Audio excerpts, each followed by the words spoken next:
Alright guys, trying to help you out here. Here's the first problem to one of the worksheets.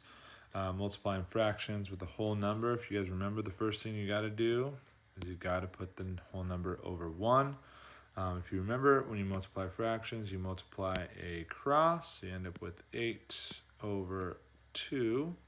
And if you feel kind of fancy, you can reduce it by dividing by the same number. In this case, it would be divided by 2, and then you end up with 4 over 1, which ends up just being 4. Now, you're also going to have to multiply some mixed numbers. Now, if you remember, you got to change the mixed numbers into improper fractions. So if you remember, it looks something like this.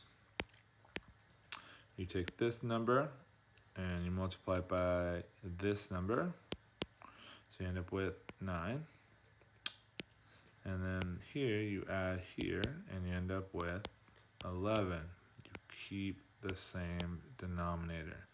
Doing the same thing up here, that would end up being 4 times 5, which is 20, plus 2, 22 over 5. And then you multiply 15. And I don't know what 11 times 22 is. Let's do it the long way.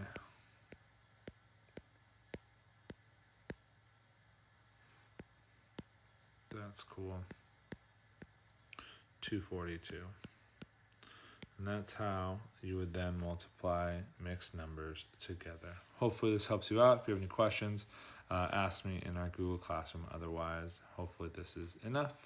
Have a good day, guys.